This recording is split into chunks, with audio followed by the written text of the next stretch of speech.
Victoire 3-0 du Barça face à l'Atlético Madrid. Mais le saviez-vous que le FC Barcelone possède deux stades à Madrid, qui est le Santiago Bernabéu du Real Madrid et le Wanda Metropolitano. Et n'hésitez pas à vous abonner si vous voulez voir plus de vidéos sur le FC Barcelone, le Real Madrid ou le PSG. Dites-moi, mais qui s'attendait à ce qu'on gagne 3-0 face à l'Atlético Madrid? Je vois que ça commence à chercher des excuses comme quoi l'Atlético Madrid a joué les prolongations en Ligue des Champions face à l'Inter, mais moi je veux rien entendre.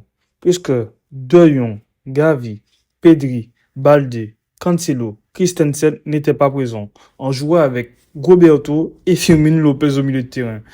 Et maintenant, MDR, on avait plus de 6 U20 sur la pelouse, donc faut arrêter des excuses. Maintenant, parlons de Joao Félix.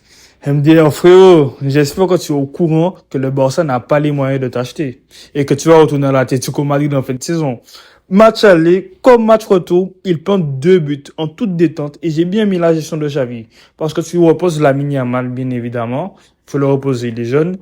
Mais tu peux aussi relancer Joao Félix qui sera important face au PSG. Parce que si Rafinha, par exemple, est mauvais face au PSG ou se blesse, tu peux rentrer des joueurs talentueux comme lui sous la pelouse et capable de faire la différence. Il y a moyen que cette équipe monte en puissance et j'ai l'espoir. Parce qu'une pression leur a été enlevée. Pour ceux qui ne savent pas, le Barça devait atteindre les quarts de finale obligatoirement vu la situation financière. Et vu que cet objectif est atteint, peut-être un poids ou une pression leur a été enlevée.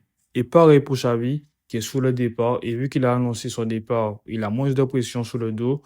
Dites-moi dans les commentaires et voilà. Passons à Lewandowski, qui fait du ski. Quel masterclass. Un but, 2 passes décisives. Il se faisait énormément critiquer et à juste titre.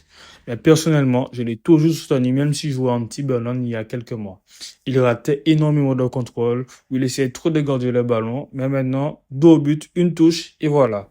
En tout cas, il se réveille au très bon moment, oui, dans le virage avant la ligne droite. Je ne dis pas qu'on ira en finale de Ligue des Champions, mais il y a quelque chose à faire. Maintenant, je passe à Rafinha. Je l'ai trouvé bon et à la fin, il était frustré et je le comprends puisqu'il fallait reposer la Yamal et il n'avait pas besoin de rentrer. Personnellement, je trouve que ça a été inutile de la part de Xavi. Et pour finir, Gundogan, qui est pour moi l'un des meilleurs joueurs de la saison. Il nous faudra un grand Gundogan face au PSG et j'espère qu'il se reposera car il enseigne beaucoup. Donc, il faudra penser à reposer Gundogan.